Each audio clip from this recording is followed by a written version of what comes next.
Okay. Welcome, everybody. Thanks so much for gathering to get together around this topic that feels so important and so vital, especially right now in our movements for change and justice. Thank you for taking the time and for arriving and gathering with us all. So just want to lift up the presenters today around this topic. And when I say your name, you can give a little wave. Mia Wilson from Spirit House, Durham, North Carolina, and the South and beyond. I'm really thankful to have you here. Teresa Pasquale Mateas from Chicago, Mystic Soul Project.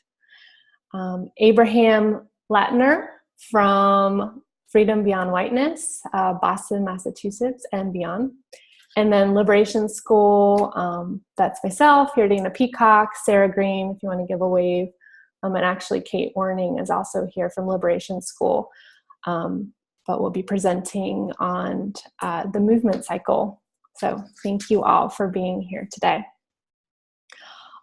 We are gathered here together. We've been meeting for about 2 months because we were recognizing collectively and as comrades and colleagues that it's really challenging to get funders to understand why healing spirituality as it's related to justice work is so vital and important. And a lot of funders were asking us to define what exactly this is, that there's not a name for it. We recognize there's lots of names for it. There's cultural organizing, there's spiritual activism, there's healing justice, there's transformative leadership, etc. There's lots of names that the work that we fit into falls under. And each of us also defines our work differently. However, we wanted to bring together folks that are really have been leading these intersections for decades and bring to you the lineages that we come from and what this work foundationally is really about for us. Really wanted to focus from a U.S. Southern perspective, and bring in other folks who are not speaking from that perspective, but who are doing work that's really unique and special. So really excited to be here with all of you and to be here with all of us as co-facilitators of this. We're going to practice what we preach. So this is going to be a practice-based session. We hope to be in practice, to be a little vulnerable together, and to be participatory. And we're going to have a few times where we are going to be practicing together. Then we're going to go into introducing the movement cycle and then also introducing trauma and how that relates to the movement cycle. And so for us, this work is trauma work. And that's really the foundation that we're coming in at. This is ancestral healing work. This is trauma work, that if we aren't going to heal the generational trauma from oppression, from enslavement, from the genocide of indigenous folks, if we're not going to address that, then we're not doing long-haul, sustainable social justice, environmental justice, economic justice, etc. work. It doesn't have a firm foundation. So that's the very foundation from which we're moving from. And you'll learn more about that as we move through. And then we're going to open up to really hearing from each of the organizations around what is their work and some specific stories about how that really shows up. We're going to open it up for question and answer after every organization for just about 5 minutes. And then at the very end, after the 4 have gone, we're going to open it up for larger question and answer. Then we're going to hear from a funder who believes in this work and who's been funding this work and why it's important for her to do that. And then we'll close out with next steps and where we go from here. So that's our agenda. Again, really blessed and excited to have you all with us. I'm going to turn it over to Teresa now. Thank you. Can you hear me? Okay, great. So we're going to open with a practice, as Yardena mentioned. So wherever you are, wherever you're seated, get comfortable. Hopefully no one's driving, but if you are, definitely don't close your eyes. That was a guide. Guide inward. Be as contemplative as is safe for you in this moment. So if you're sitting in a chair, you can ground your feet on the floor. Relax your body into your chair. And if it's comfortable and safe for you, feel free to close your eyes. And we're going to take a few moments to just bring our attention inward on our breath. That movement of life and energy in us and through us that holds us through every single day that we are living and existing in this world. Just paying attention to the movement of that breath in our lungs, in our body, and just noticing the rhythm and pace of breathing that's particular to you. Knowing that our breath is actually the guide for actually how we're holding ourselves in the world. So noticing if your breath is fast or slow, if it feels stalled out or stocked up. And just be aware that however our breath is existing in our body is also how the tension is being held in our body, is also how we release the energy and the stress from our body. So on your next inhale, take a deep breath in. Imagine filling your lungs up with air like a balloon.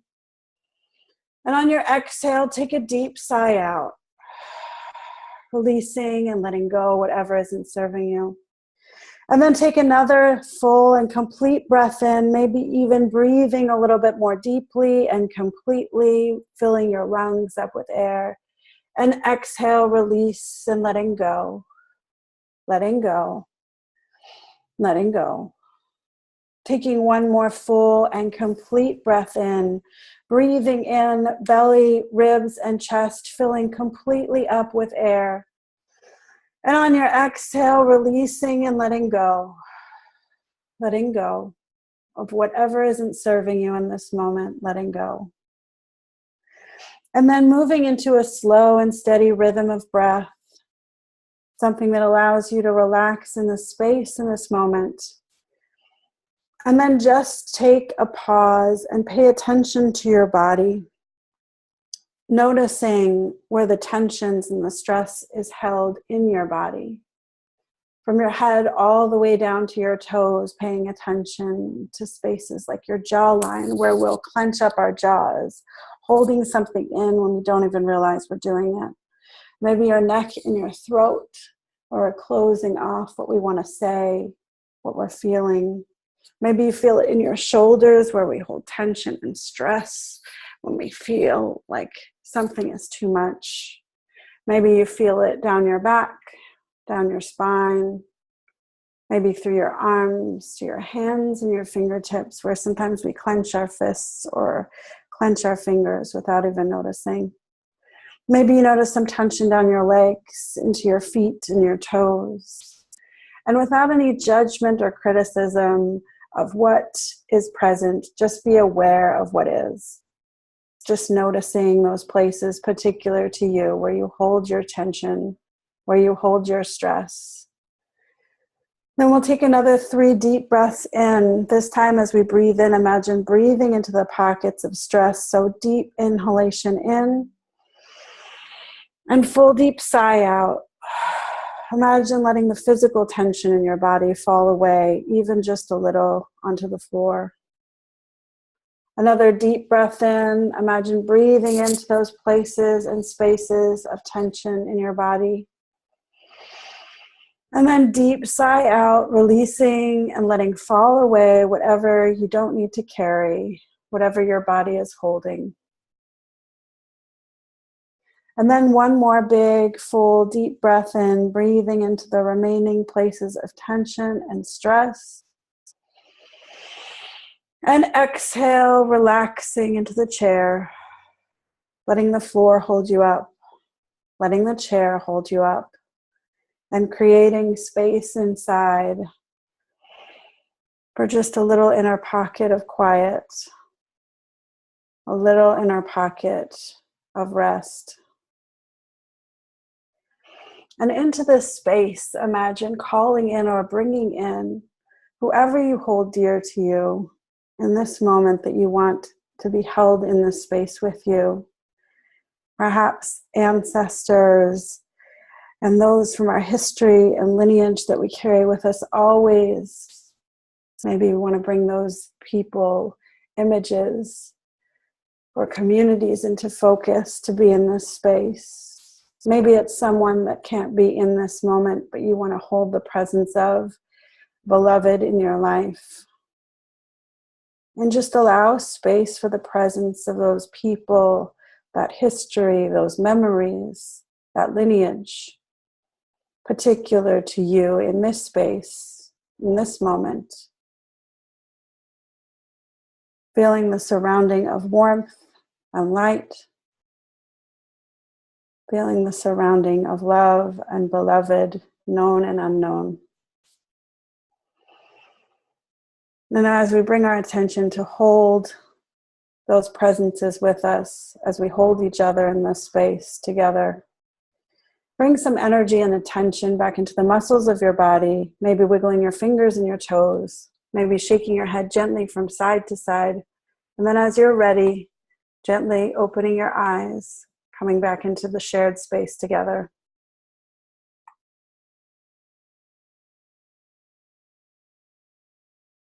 Thank you all. Thank you, Teresa.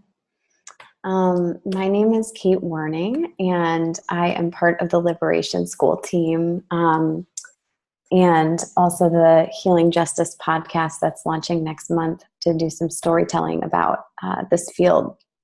And I am honored to be joining you today, though, from the lens of organizing strategy and how might we incorporate some of the patterns and learnings that we're seeing in our current movements, as well as historical movements from around the world that inform the different needs that we have as individuals and collectively at different moments throughout social change. And so I just shared a link in the chat box I want to encourage folks to click on if you're in a place where you have that kind of capability to do. If not, don't worry. I'm going to screen share it too. But the resource that I'm sharing is called Resistance Guide. And this is a publication that just came out a couple weeks ago out of the organizing training community I'm part of called Momentum, and is derived from some incredible work by an organization called Movement Net Lab.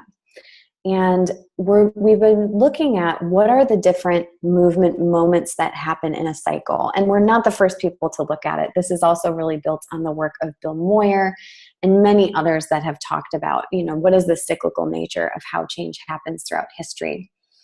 And the reason why this is important to look at is because I just want to share a little story about something that happened a couple weeks after inauguration. So the Women's March, the day after inauguration, happened on January 21st. 4 million people is the best estimate as to how many folks marched on that day, which is about 1.3% of the US population.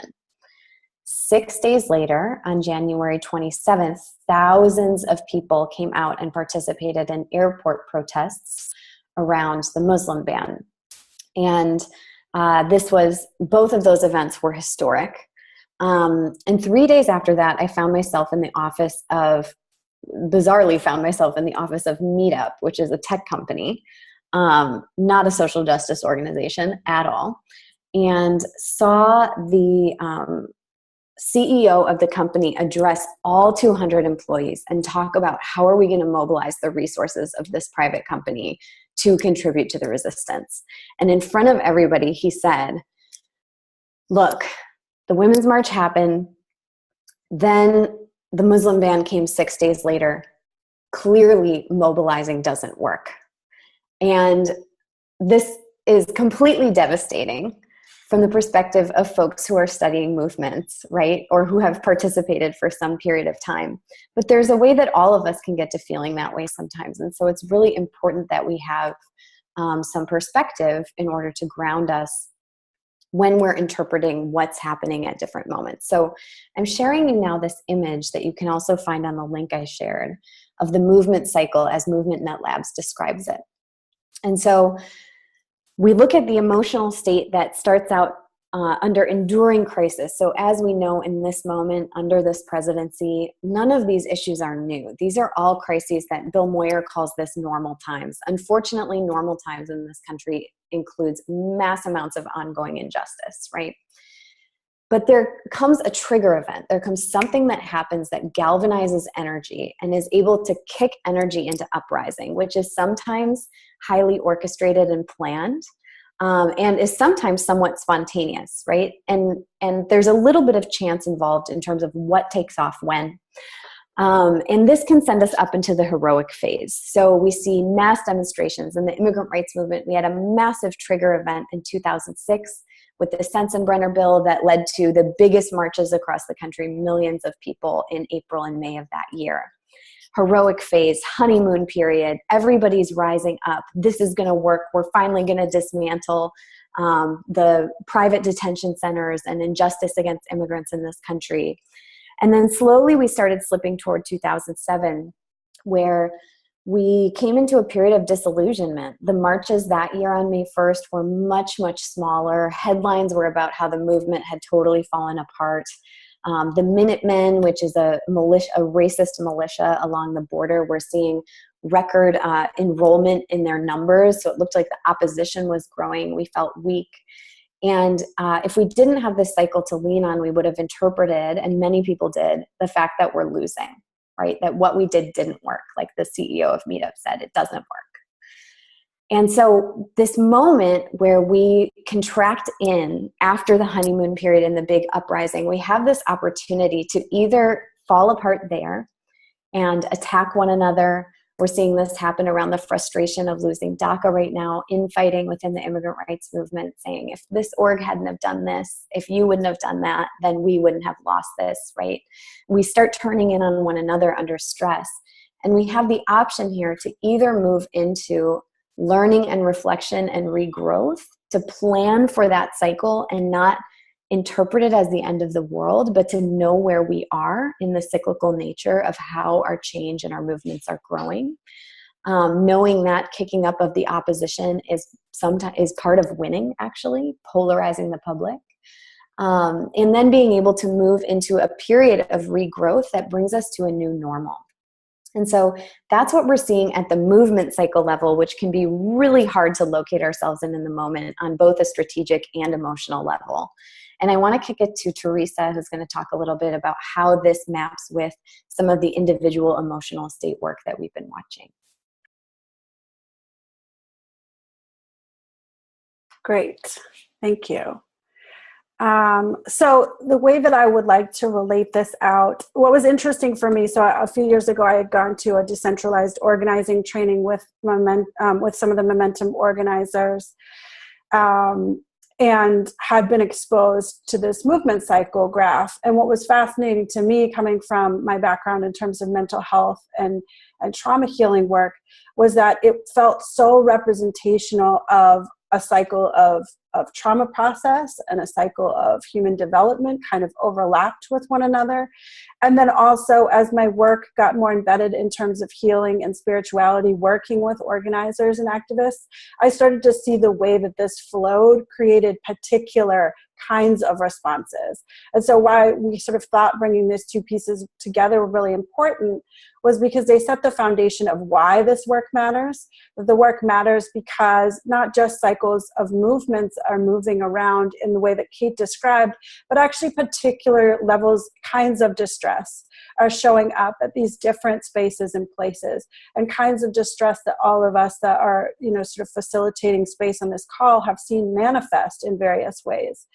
And so what was really interesting to me, again, coming from that trauma healing perspective, was if there's a map that's already equipping us to look at how movements function, and if there are ways in which how we're hurt are functioning at different parts of this cycle of the movement, then we can begin to explore and see more visibly how we're interceding already in the work that we're doing, but also how we can preemptively plan better for what needs to actually happen at different stages and places and phases of movements. And there's this larger narrative arc that Kate was describing in terms of the movement cycle of what's happening in this wider continuum. And then also what I was seeing even within cycles of particular actions, so the momentum building up to a particular action within a particular community, creating versions of this. And again, there's real components that have potential for strength in there, but then there's also pieces that tend to lend themselves to certain kinds of pain, suffering, and dysfunction that shows up in movements in terms of communities, and then how people respond in those communities. So Kate, is it possible, can you bring back up the image real quick? Thanks. So I just want to illustrate, and these are very simplified examples. I just want to go through a couple of the ways that different things can present at different parts of this movement cycle, and also articulate that this is actually something Kate and I are working on together to create a more formalized document and set of materials that expands on this. So this is, again, a very beginning process of how we look at movements and how we look at the relationship between trauma and pain at these particular parts of the movements as defined through this this content in this graph. So the trigger, I'll start from the trigger event. Something happens or something is exposed that requires response. The heroic phase, which is that beautiful moment that Kate described where people are building up, ramping up their momentum towards whatever the action is, or the set of actions, or the collective of actions that are happening. But also what I see from the mental health and trauma side is this is also the time that I call kind of the manic phase. So the manic phase being everybody is ramping up, but what that actually means also in movements is because the thing feels very urgent and often is very urgent, people are exposing themselves to extreme levels of stress and distress to try to actually do all that needs to happen in that ramp up heroic phase period of time. And so the mania of it is oftentimes people are sleeping less or sometimes not at all. They're moving at such rapid pace that they're working nonstop all day and all night. There are things that erupt in the communities of organizing in those places because everybody is in high stress mode, that are issues of conflict, of disruption, of hurt feelings, of pain, of suffering, of people's trauma and pain that came from outside of that particular action, people's historical trauma, people's personal trauma, that's now interacting in this place of high distress and stress that never gets actually resolved because everybody has to be working towards the very particular thing. And so that ramp up mania of moving through that heroic phase or moving towards the thing that needs to get done means that nothing actually gets addressed. And so what you see then in the honeymoon disillusionment phase, where whenever that ramp up has reached its maximum point and whatever the outcome is, whether positive, whether indifferent, whether just a pause in terms of what actions need to happen, people tend to sort of be exhausted. And so there can be a disbanding where everybody is just kind of trying to lick their wounds around both what happened in the action itself in terms of what the outcome was, but in terms of what actually happened in the community, but very often without actually dealing with it in community with each other. So many times that also means that people are left isolated and alone, handling and addressing all these feelings that they're experiencing, which oftentimes is when we see like major depressive episodes that people are experiencing, really sense of loss and grief, and at an extreme level where people become, can have episodes of suicidality or really, really extreme responses to this level of distress. And one of the ways in which that could be pushed off or changed in some way is if people actually were able to see that those components were building themselves up one into the other, this sort of mania into this total abandonment or sense of isolation, then there would be a way to kind of build in collective responses that might act differently. And so that moves into, in some ways, the learning, reflection, and regrowth period, because that potential time is not just a space and place to have strategic change the way that would happen inside of a natural movement cycle of learning and reflecting on what happened in the action in terms of what you're organizing around. But there's potential in that space for people actually to build their communities out, their organizing communities, in a way that is nurturing to each other, that's creating and methods and practices and ways to build each other up, not just in that moment where they have the time in between, but also how are we going to create measures to support each other in those spaces and places where we're feeling the most extreme stress. So again, that's just a very brief overview, but just to get an idea of what happens in movements, how it emotionally is experienced in a very general way for people, and sort of why this work is necessary to interject. Thank you, Teresa and Kate, for that contribution to our liberation. It's really important. We are going to do a second practice. And so I have a pretty heavy academic background, and the starting point is that no research is objective. And oftentimes that means that our experiences, our subjectivities are used to poke holes into our arguments, into the information that we're trying to construct. And so I don't experience that as very healing, that my experiences invalidate the information that I'm trying to bring forth into the world. So from a healing justice perspective, we see that bringing our experiences, bringing our people to our work is actually exactly what we need to be doing. For a couple of reasons, just to acknowledge that we aren't blank slates, but also so that we're in relationships of accountability. It's really hard to do this work without checking in with your people, whether that be people who are still walking the earth with us, or ancestors, or whatever. And so part of our practice in healing justice work is to name that out loud, to not keep it secret, to not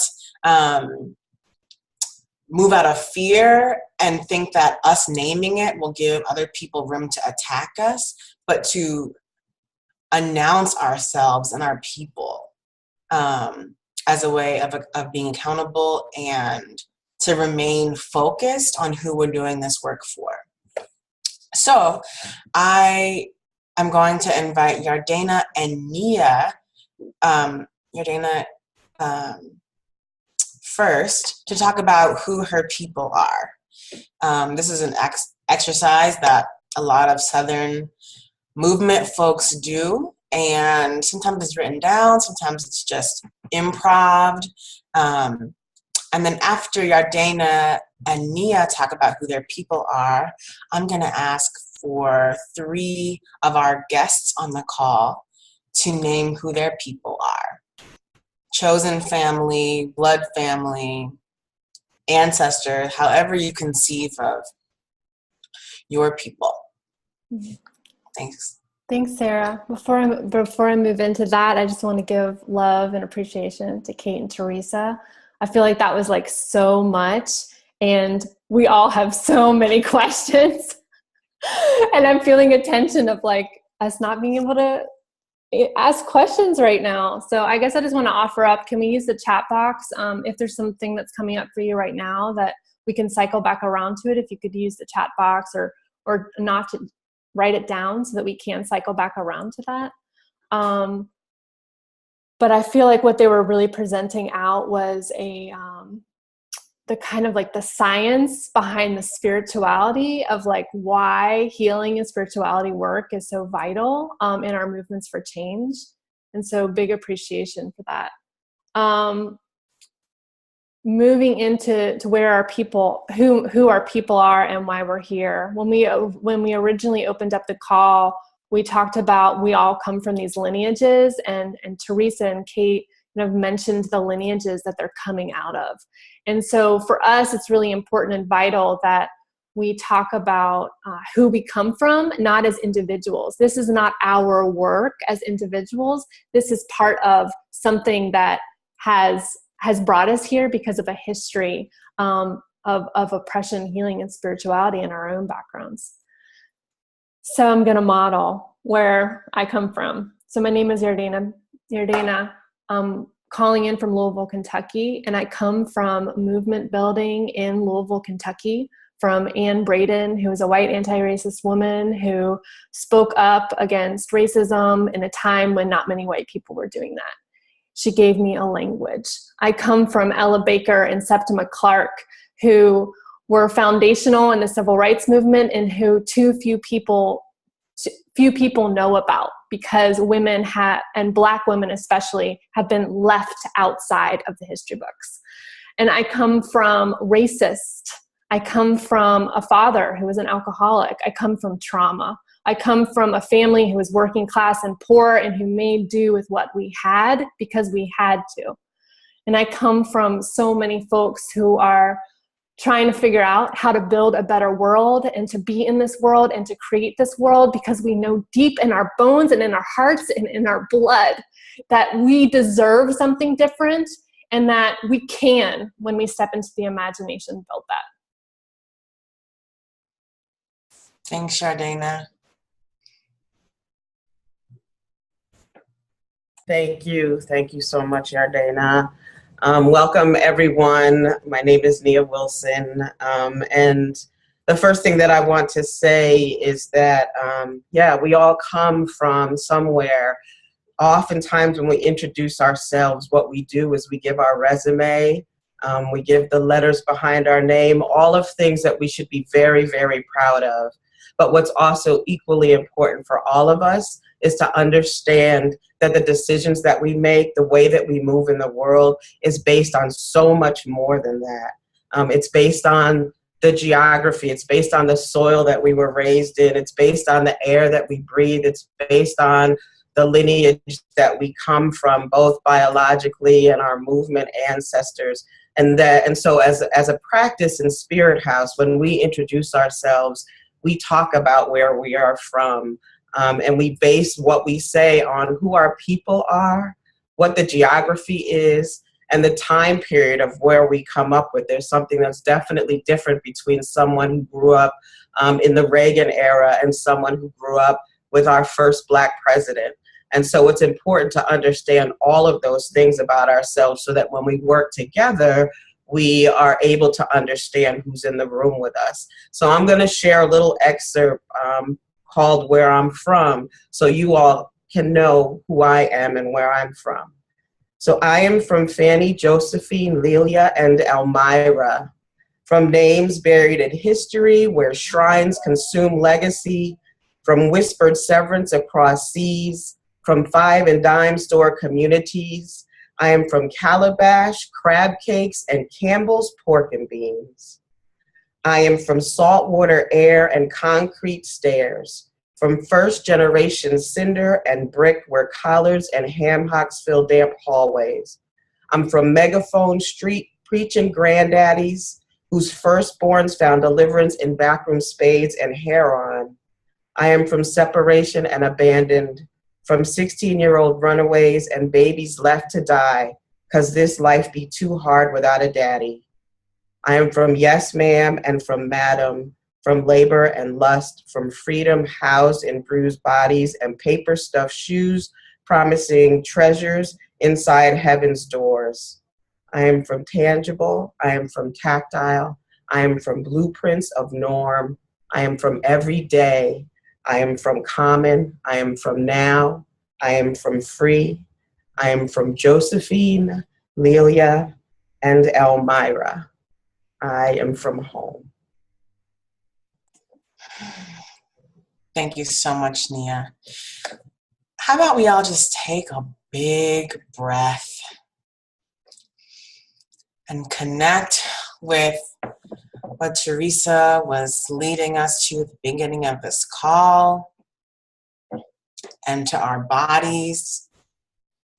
I always feel such deep gratitude when people share who their people are. It feels very tender to me and very healing in a world that wants us to remain siloed and separated, that we can claim our people and that we can trust others to hold them in the collective.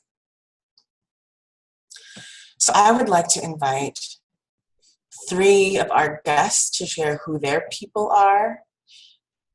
You know, some of us have done this exercise multiple times and have things written down and kind of like a ritual around bringing our people into the space.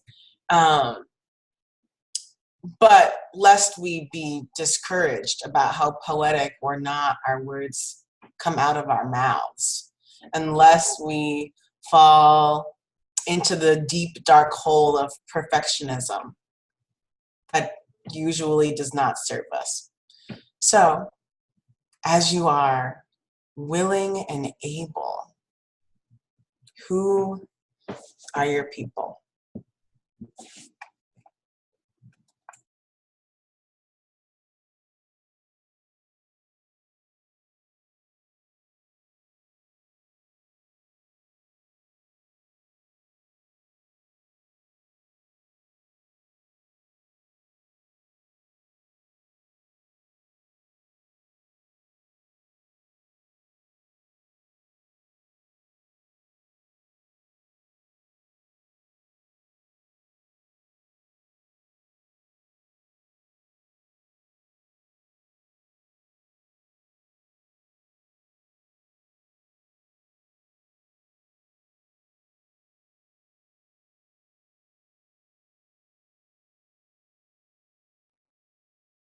Come on, y'all.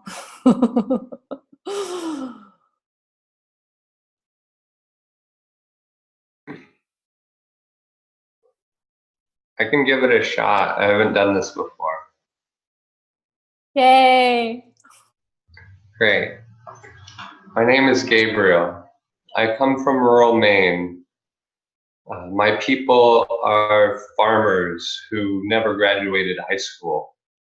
My people are protesters who go to every protest.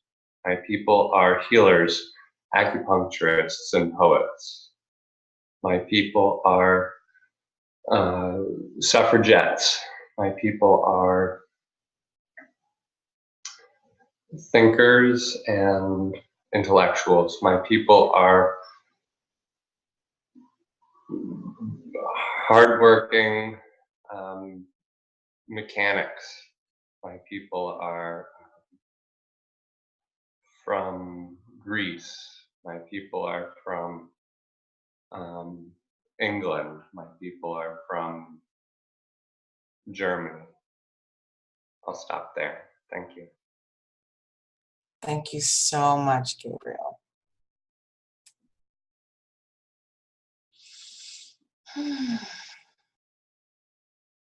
Would anyone else like to give it a go?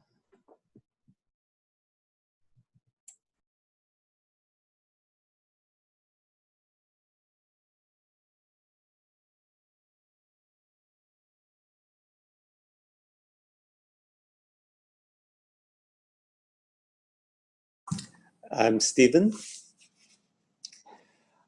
I am from Honolulu. I am from White Progressive Church. I am from working in low-income immigrant communities, and I am from structures of American colonialism. I am from elite educational institutions. I am from oil company boards of directors. I am from homeless community in Boston. I'm from stonecutters in Ohio. I am from monks. I am from investors and philanthropists. And I am from young, angry people. Thank you. Thanks, Stephen and Gabriel. Both were. I'm glad to have your people in the space with us. We have one other person who would like to share, but they cannot talk right now, so I will just read it out loud. My people are old New England families, Ellis Island immigrants. My people are doctors and travelers and reproductive rights activists. My people are queer ancestors and Boston marriages and rule breakers. Thank you so much, Devin. Just glad to have your people. I'm glad to have your people in this space with us. So the second half of our call will be about hearing about some of the incredible work that healing justice practitioners, organizers, and the like have been doing. How we hope to structure our conversation is to give folks an opportunity to talk about their work, have a couple of moments for 1 or 2 questions about that specific formation of work, and then having a larger space for questions after all of the organizations have kind of had a moment to speak about their work. So Nia's gonna start us off talking about Spirit House. Well, hello again, everyone. I'm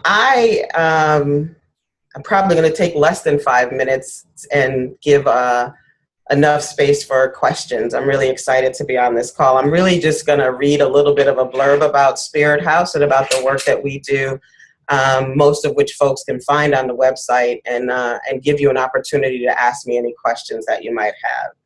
So Spirit House is a Black women-led cultural organizing tribe with a rich legacy of art, culture, and media that work to support the empowerment and transformation of communities that are impacted by racism, poverty, gender inequity, criminalization, and incarceration.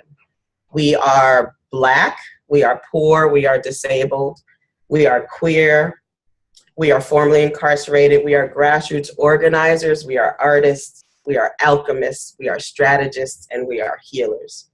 We are multi-generational. We value the genius of Black youth and the wisdom of our elders.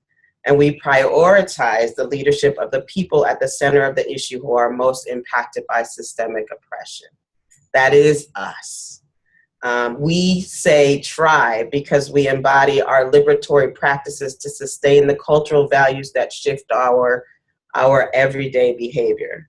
We see our greatest assets as coming from our lived experience every day.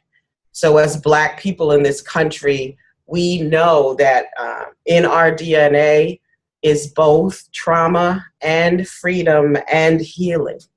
We have both of those things. We walk with both of those things in our body every day. So we prioritize our need and our ability to give and to receive deep, transformative, collective healing that is rooted in our own customs and practices and resilience.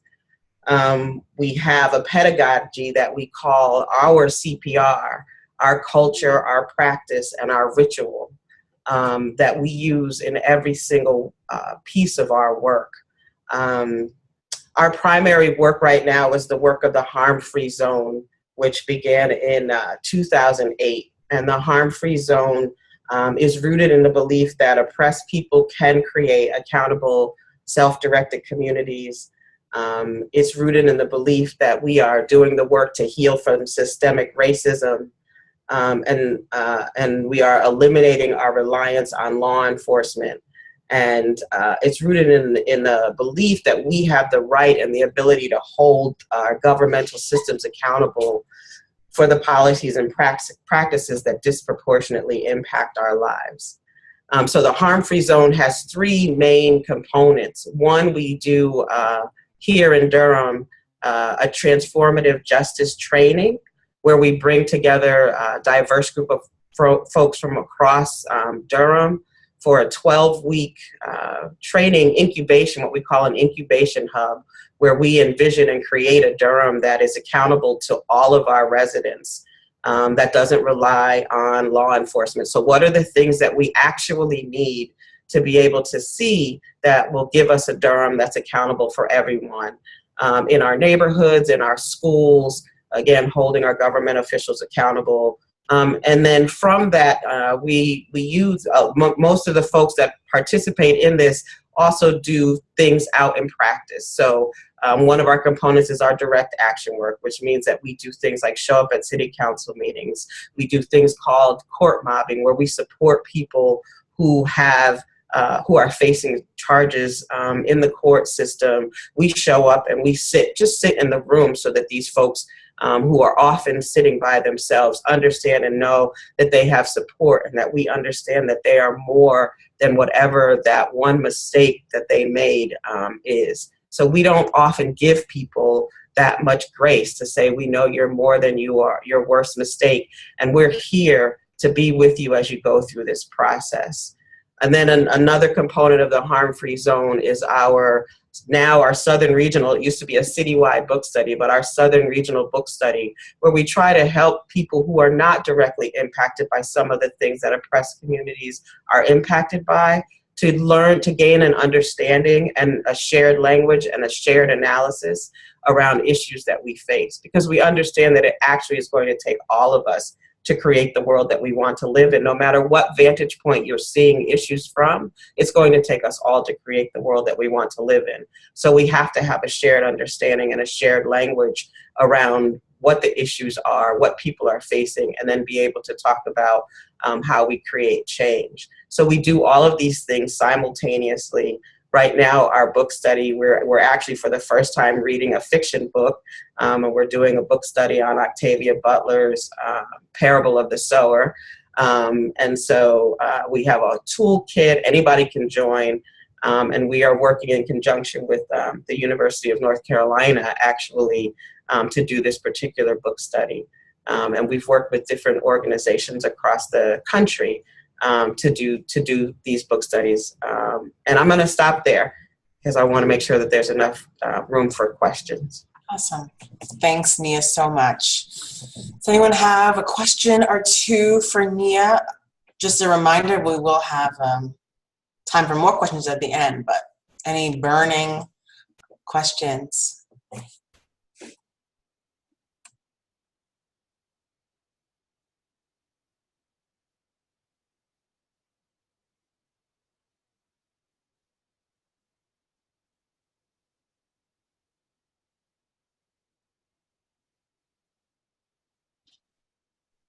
This is a very quiet bunch. Yeah, Catherine. I'm just sitting here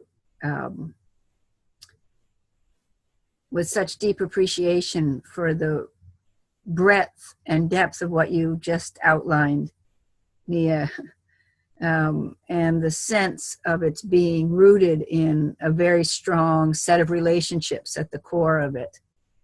And I'm wondering if at this moment or maybe later to say a little bit more about this transformative justice work, how you brought together people and partly how you managed to get a commitment for people to be part of something for 12 weeks, which it does seem like one-shot experiences don't go deep.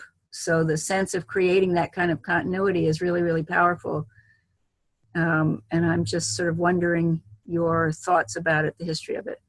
Thank you.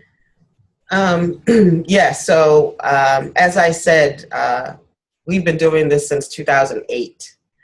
And our first transformative justice training was in 2014. So there's a lot of work that had to go into actually, again, creating relationships, shared language, shared responsibility. So when we first started in 2008, we did a whole process of story gathering. And we did that for a couple of years. And after that, through that story gathering, we created a performance piece called Collective Sun Reshape the Morning. And it is a 45-minute performance piece about the impact that prison and policing has on the African American community. We did that piece for 2 years across the South. We actually just remounted it again a couple of weeks ago. And through that piece, we were able to have conversations across communities around prison and around thinking about the world that we want to live in. So we've been developing these relationships for a number of years, so that by now that we are at this point where folks are beyond just theorizing and are ready to practice.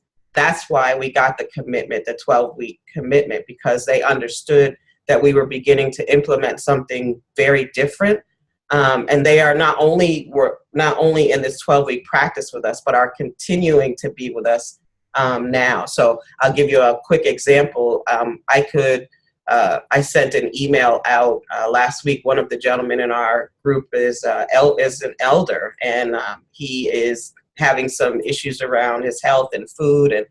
And I sent an email and said, this needs to happen. And the group then took that off of my plate and has handled it and is taking care of him. And this happens for not just the folks from the group, but they are now in practice with each other around what it means to take care of each other. But it's a lot. One of the things that I think is important for us to understand is that all of this and the healing work and the trauma work, it's years. Like, we are in this moment where we think we have to do things very quickly. We're in this country where we think, everything has to happen right away. And the relationships are most important in order to actually do something that's transformative. Thanks, Nia, so much. We're going to move on, but, write down your questions for Nia for after we hear from other folks. Going to invite Yardena to talk about Liberation School. Okay, thank you all. My name is Yardena with Liberation School, and Liberation School is in its startup year right now. Liberation School is a 9-month holistic healing spirituality school for change makers around this inquiry of how do we build a sustainable movement for change that really embodies our mission of social justice, of justice and in liberation. How do we really embody that in our organizations, in our beings, with each other, interpersonally, and build that world that Nia's talking about, the bigger world that we need. Liberation School was born out of the work of influence by Spirit House and other alternate roots, which is a great organization folks should know about, of cultural organizing, Tafara Waller Muhammad, out of the Highlander Research and Education Center, and out of a real knowing that if we don't have at the very foundation of how we're organizing spirituality and wellness and healing, then nothing can be built. That is the very root foundation. We need to move from that place, or otherwise we cannot be sustained.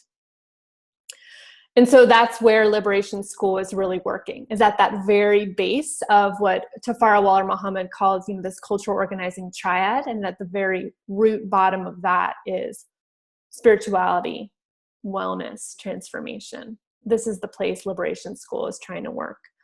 What we've seen over the last decade plus is that while Liberation School in this iteration is new, all the folks who are part of Liberation School have been doing this work for a long time, and myself, for the last decade.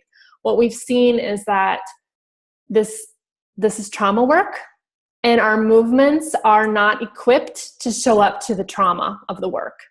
So we have the action, we have the protest. We saw this in Charlottesville, right? Teresa was on the ground there in the aftermath. Folks in Lexington, Kentucky, who went to Charlottesville and were experiencing extreme PTSD, called in myself and other folks to help with the trauma support that folks are experiencing after, right? So we often don't think about the multiple layers of care and support. And Nia spoke about this as well.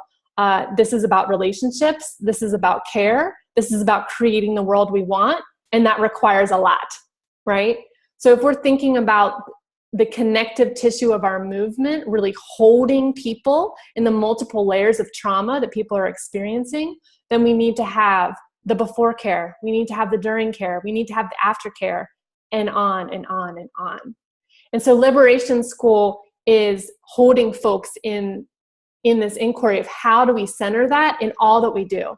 Not leave your organization, it's not embodying social justice, but how can you center healing? How can you center spirituality in the work that you're already doing? And that when we do that, then we change and create the world we need right now. Liberation Schools for 9 months. It's mostly virtual, and we're meeting at Highlander Research and Education Center actually in a few days for a 5-day leadership retreat. We have 26 participants from mostly the southern US, but also folks from Canada, Mexico, Puerto Rico who are also participating. These folks are organizers on the front lines at Ferguson. These folks are history makers and cultural bearers in Mississippi and Atlanta and other folks in Georgia. These folks are queer, trans, non-binary, young from the age of 20 to older and 71. We believe in intergenerational, multi-generational, multiracial work, and that we have to represent the world that we want in how we're building that. And let's see, I had so much more. I think I'll just end there and just say that I'm really excited to bring together these folks and to have an amazing Liberation School team that's really rooted in Southern organizing and really believes in the power of what happens when we do the inside work collectively, when we do the interpersonal work collectively, and what we do when we do the external work collectively. And that it is a multiple tiered relationship building, that we need to have all of those tiers. And we need to consider them all as we're building the world that we want. So I'll stop there. Thanks, Yardena. Anyone have any questions about Liberation School?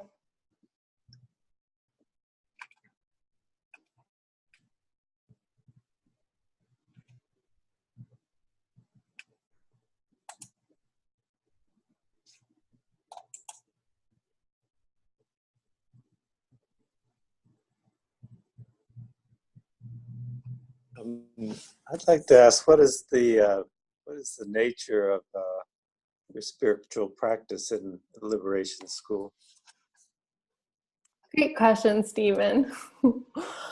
So at the very core, spirituality for us is around that we are all interconnected, and we are all interconnected beings, and we recognize that spiritual traditions are a lot of different places that people are moving from. So we have folks who are coming in who believe in earth-based spirituality, who are contemplative Christians, who are Buddhists, who are yogis, and we recognize we can learn something from all of these people and from ourselves, the staff too. So there's not one spirituality. It's the fortification of the soul. You know, it's the practice of being able to continue to show up to life and to the work of justice. Thank you. Yeah. Thanks, Stephen, for your question. We have time for one more question on this one.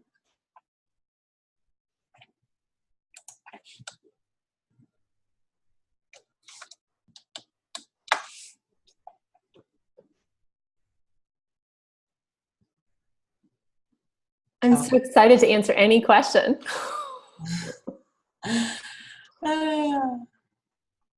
We have some folks who are trying to just wrap everything around and, like, you know, let it simmer for a moment. So how about we move on? That way, if we have more time at the end.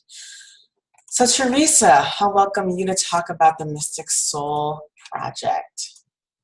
Great, thank you. So in some ways, you know, what Yardena was speaking to, what Nia was speaking to, are speaking to me to needs in the world that Mystic Soul was also born out of. So our intentionality is to be, we're a national organization, to be PO-centered in terms of the voices we're lifting up, the teachings and the wisdoms that we're lifting up, specifically around the intersection of contemplation or deep spirituality, however people define that, action and activism, and then healing. And for me, the initiative and impulse of pulling those three things together, and specifically for them being people of color centered, was in sort of the work coming out of healing, and for myself, my root tradition, contemplative Christianity, pulling those practices of healing and deep spirituality into spaces of activism felt so necessary, and that people were really calling for it. And I would say even more and more in the last 5 years, this sort of awakening that feels like is happening of people knowing that they need to resource those deep wells of healing and spirituality to maintain themselves for the long haul of activism. And at the same time, both in the spaces of traditional healing and in much traditional contemplative spirituality, those spaces still being very white-centered, and the teachings and the learnings and the literature and the content still being very geared to and from a white-centered approach. And so much of what I was finding in my own self, and part of my own story, was this not my whole self being present in spaces where, whether it was mental health and healing components or it was contemplative spirituality lineage, that part of myself could be full, but not my whole self could be represented. And this deep yearning to want to have the wholeness of myself in a space, and then wanting to figure out, did anybody else feel this way, or was this just a sort of internal draw that I was feeling? And so Mystic Soul was born as a nonprofit a year ago, actually this month. But really the conversations with people about this need, or to see if this need was emerging, have started about 3 years ago, where I just started talking to other people in my communities of color, both activists, organizers, and people in faith and spiritual contexts, about, was there a void, were there barriers to them accessing care that they needed, and teachings and wisdom, and ways in which that their full histories and ancestries of spirituality and lineages weren't being represented. And I kept hearing stories that really resonated with my own experience, and this sort of deep yearning for there to be space that held that for people.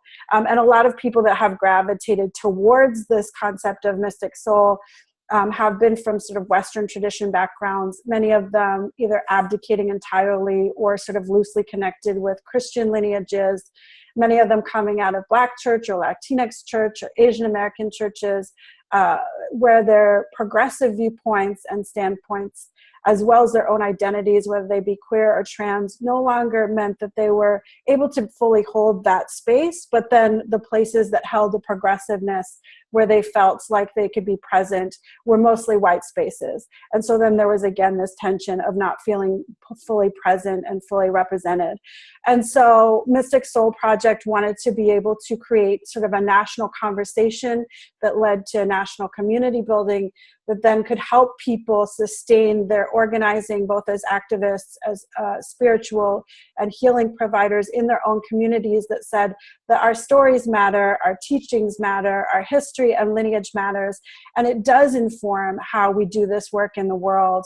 It does inform how we remember and what we remember, the concepts of intergenerational trauma, of the pain that we're carrying from generations before, but also this deep intergenerational spirituality and healing wisdom that in many ways people have lost over generations. And what I've seen particularly in, say, 20 to 40 something range of people is this deep yearning to reconnect with it. And for some people that's reclaiming names, for some people that's reclaiming spiritual disciplines of their ancestral practices.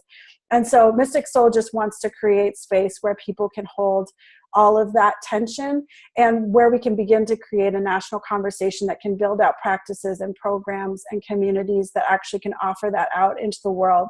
And we're doing that with, we did a young leadership conference or gathering last March, and we're doing a conference in January where we really hope to launch this sort of larger national conversation. And I just want to close by reading something that was really powerful from one of our leaders for the programming that hit me exactly where sort of it feels that this work is going and what the necessity is. And this is from a woman named Haley, and she says, "The further I move into my journey of contemplation, the wider my surroundings become. I can feel like I have to choose between contemplative communities and my ethnic community, but I can't have them both. I'm looking forward to bringing my whole self into a community of POC contemplative speakers." So at the root, we really see that deep spirituality and healing being the core of how we help nurture people to go back out in the world and do the hard work, and hopefully bridging that space for people that feel the distance between the parts of who they are. Thanks, Teresa. Questions for Teresa?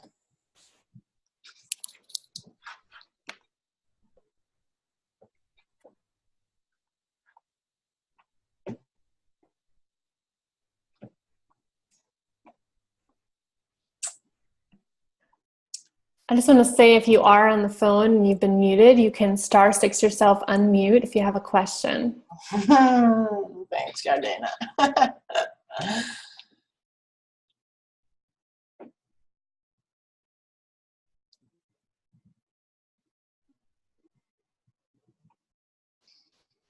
Well, we have one more person, so we're gonna do that and then give people a chance to formulate and organize their thoughts and land on some questions. So Abraham, welcome. Thank you. I'm really grateful to be on this call and with you all. And I'm here representing Freedom Beyond Whiteness.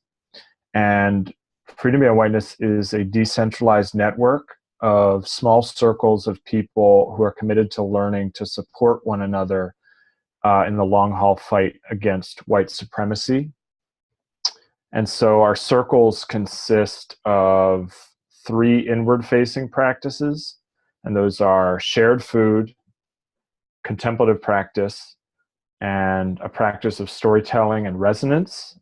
And these are practices that are what we call relational building practices, in which people are deeply known by their peers, and people can create trusting bonds to enable the conditions for people to be supported by and held accountable to face the outside world and to step into an external facing action framework that is sustainable, sustained, and sustaining of others. And so why is this important? We believe that white supremacy culture is marked by a refusal to acknowledge paradox, amongst other things. And so one paradox that white supremacy culture hides is actually the necessity of grief work for white people. So in anti-racist training, we're often taught to learn to feel the grief at the unjust suffering of people of color living under white supremacy.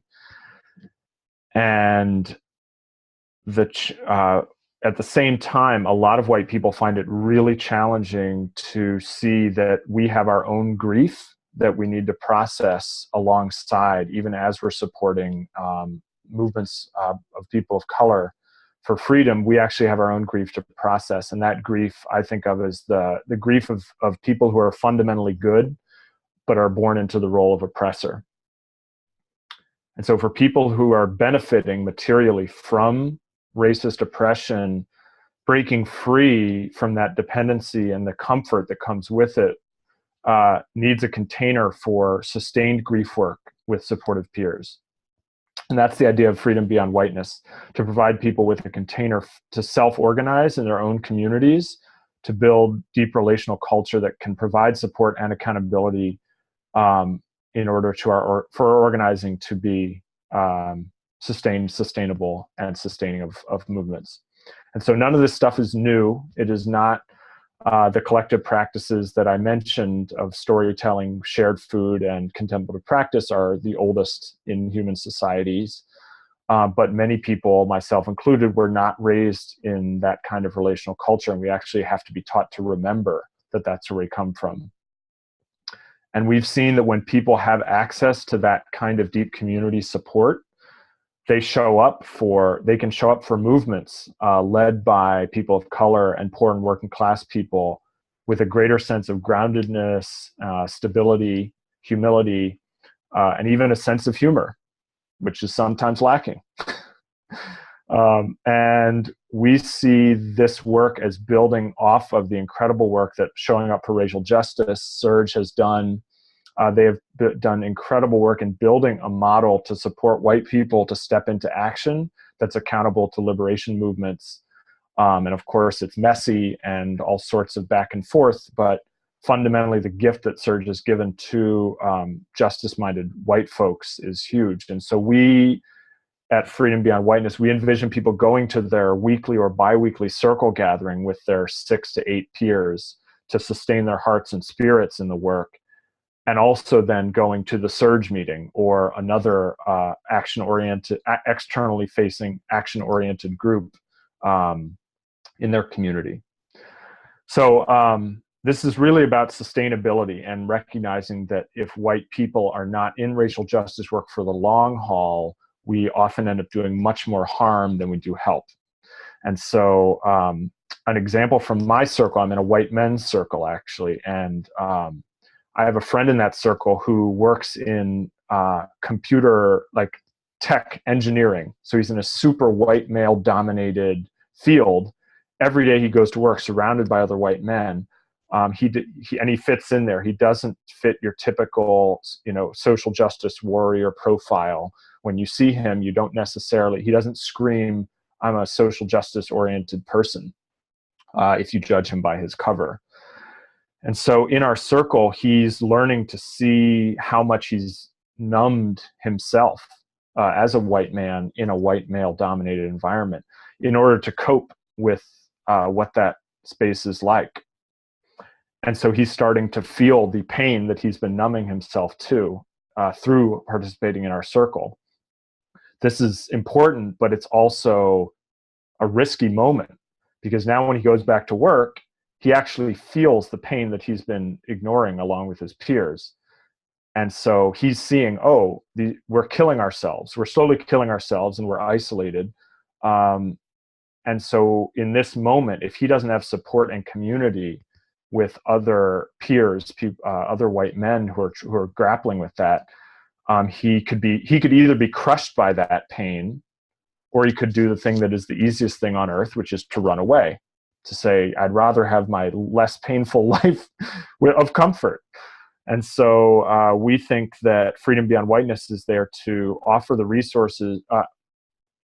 We think that the resources that are necessary to support someone like my friend in this circle, that the resources it takes to build that container are going to come back to the movements for liberation led by people of color and poor and working class people many, many times, as he commits to a lifelong struggle for liberation from his position of significant privilege. And one other very short story is my friend, white woman who's in a different circle, working class, she was laid off from her job suddenly, found herself in a precarious situation. And during her dinner with her circle, she shared this news. And the next day, 2 members of her circle called her without being prompted and offered to loan her money until she could get back on her feet. And these are people she didn't know before the circle. And so the presence of that safety net has allowed her to step into her organizing with a greater sense of being held because of that. And that, to me, some people might look at that and say, how is that anti-racist? You're talking about white people supporting white people. But this woman is doing deep multiracial work, and she can show up for it fully now because she knows she is held by her circle. So I'll stop there and would love any questions that folks have.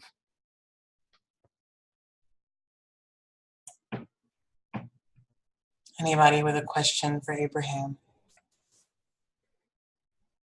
A question that Abraham touches on a little bit, but if it's okay to pose it to the group, if there's others that have feedback. But each of you is intersecting, and your communities are intersecting with a variety of different social movements. And Abraham mentioned kind of the relationship between Surge, which is, like most of the activist spaces, much more focused on directing people towards the kind of activist movements around changing structures of society and policy and so forth.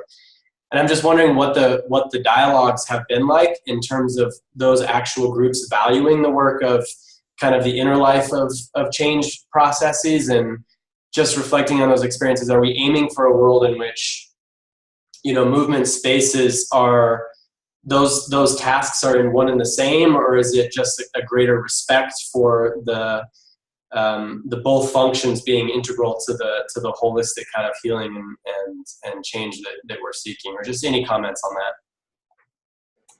Thanks, Michael. In terms of Surge, I would say everyone I talk to from Surge has a deep respect for the importance of internal transformation and that the importance of that work. That being said, I believe that there's no way one space can hold all of the work that from what I see needs to be done, because there's political education, there's external facing action, there's spiritual internal work and relational culture building. And to me, if I'm not doing all of these things, I think there's something missing. And so I see, like, the Freedom Beyond Whiteness, I think, is really focused on building relational culture. And Surge, I think, has been very focused on action and accountability. And I think in an ideal world, I think, awesome. Let's get really good at doing what we do and work in tandem, because I've found that it's so easy for political education to expand to take up all the space, or action to expand and take up all the space. I've found that relational culture is the one that is the frailest by far. The thing that if you don't like actively privilege that as really needing time and space that is sacred and protected, that's the one that will go. And I think that comes because it's the most dangerous thing to culture privileged groups. Relational culture is so dangerous. I say dangerous, I mean to the empire. And so to me, that's what I want to, what we're really focusing on, and celebrating the fact that Surge is really laser focusing, I think, on action and accountability. So I'd like to answer that briefly. So one, I want to say that Harm-Free Zone is a movement. So we see it as a movement. And so when we partner or when we connect with other movements, our vision, our goal is to bring our theory, our pedagogy in to help those movements grow and expand into some of the very practices that we use. So a quick example of that is that we are one of the anchor organizations for the Southern Movement Assembly, which is a Southern-wide network of well over 100 organizations that are doing movement work together. And the SMA is now, and we've been a part of it for 4 years.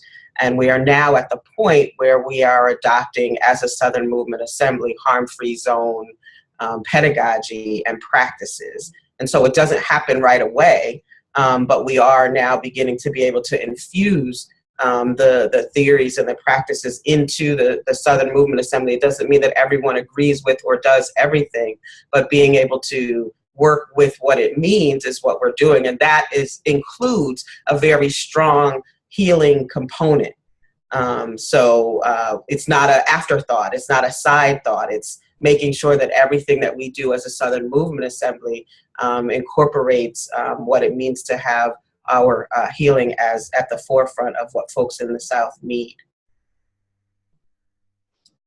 I was going to speak into that really briefly as well. I appreciate what you said, Nia, about it being in itself being a movement with teaching, with pedagogy that you can bring in. With Mystic Soul, I wouldn't say that we definitely don't consider ourselves direct action first, but we do see it as being able to bring in a sort of, to sort of infuse spaces, movement spaces, hopefully with at least preliminary capacity to have deeper spirituality, have deeper components of healing that then can build or rebuild or connect the work that they're already doing. An example for me of that that's just in brief is when I did do the crisis triage work in Charlottesville. The Movement for Black Lives of Charlottesville asked me to come in and do some healing work with them as sort of a bridge space. And I was able to connect them with longer term resources afterwards, but the basic premise was one, triage care, but also organizational functioning. So like an organization like that, they had been functioning only since July. They had been doing nonstop actions against white supremacy and Nazis in their local context. They were completely triggered, traumatized, and everybody, and there had been no foundational building of that relational culture that Abraham mentioned, there wasn't time for it, you know. And so the urgency also in communities of color of our lives and our very safety is on the line, so we have to move forward regardless, often creates a foundation that doesn't necessarily allow for people to build that space that's actually going to get them for the long haul. So to me, part of that healing work is also part of helping people create like the premise of their foundation building that actually is going to build that relational culture on which they can actually create practices that are healing and spiritually restorative. But I do agree also with what Abraham's saying, is that relational piece is so foundational. And oftentimes, particularly in the urgency of movements in communities of color, the thing that needs to happen first has to happen. And so as a result, that ability to have the time to do that work isn't there. And so then that's where you see the fragmentation. And oftentimes that's where I see the work of Mystic Soul and the work that I've done show up, is that people are in that place of fragmentation. And so sometimes it takes going backwards to build forwards also. Thanks, Teresa. I know that it's getting close to our time to end. So if you have to leave, be sure to watch the end of the recording that we'll send out later. But I do want to create some more space for questions. Alyssa, it looks like maybe you have something. Yeah. Thank you, first of all, everyone. I'm really, I don't even know what the word is. Glad doesn't say it, but to know more about the work you all are doing. And much of the work that I do brings in inner work and multiple ways of knowing practice, and where I often, and we, the people I work with, where we often get tripped up is when we come up against historical trauma and generational trauma that has been caused by spiritual communities. And just wondering how you all hold that, negotiate that, navigate that, partner with more traditional, spiritual communities, organizations of faith in movement work. Like, how do you all negotiate that? Reconcile that?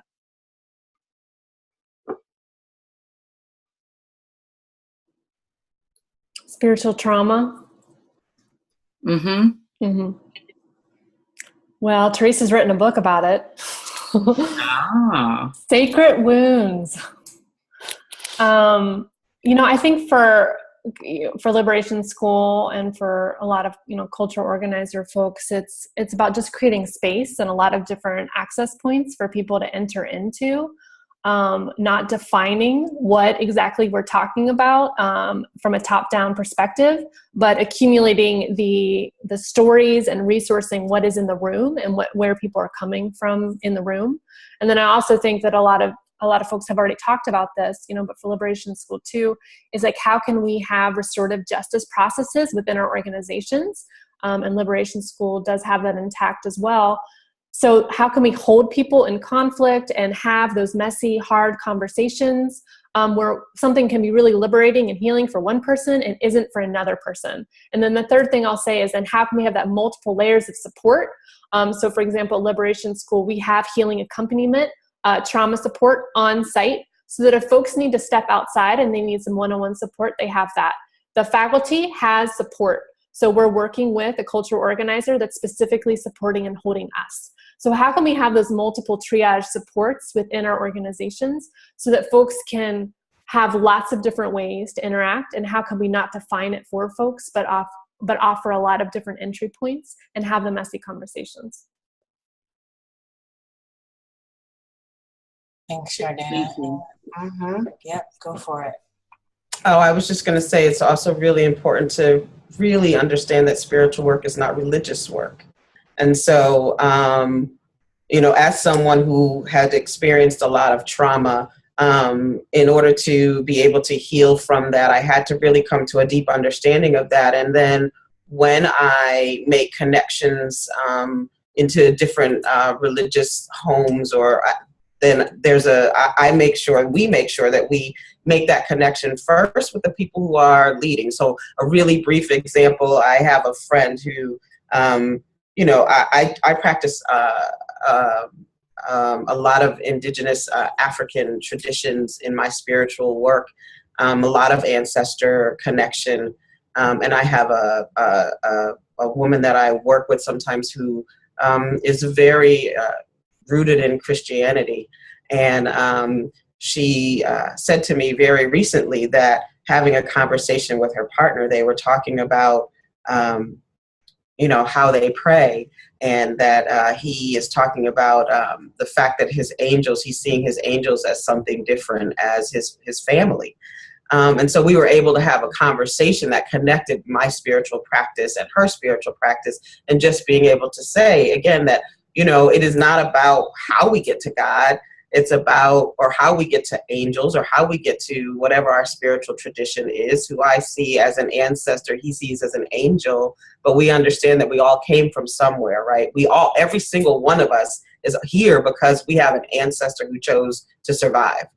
And so we can decide whether we will, connect with them or not, but whether we call them angels or whether we call them ancestors, there are many, many ways that we can connect without having to go back deep into something that may have traumatized us. And there are many people who want to be able to reach back and make connections and still be able to participate in the spiritual traditions that they, are a part of. So we try really hard not to be wrong or right 100% about any of it, but just really to work towards connections and healing.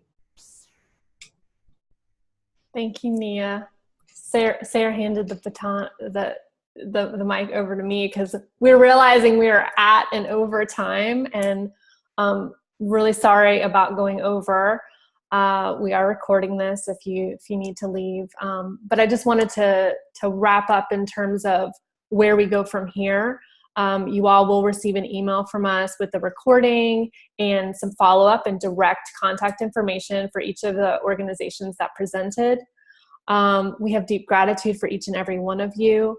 And I'm going to close with Willa, who is a funder of this work. But before I do, I just want to say this, and that is, can we step into the imagination now? And can we build the world that we need right now? And what does that require of us? And what can we take from this and integrate into our day, into our lives, into the future to help build and fortify the soil? Because we know that it's vital that we need a different world, and that we know the pathway to get there requires deep healing work, and that spirituality will hold us through that.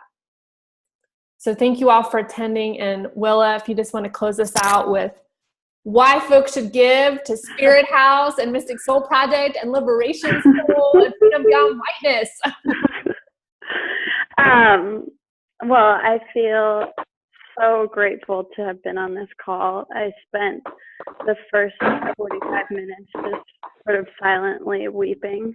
And I think I'm going to put a hand on my heart and invite everyone else to put a hand on their heart.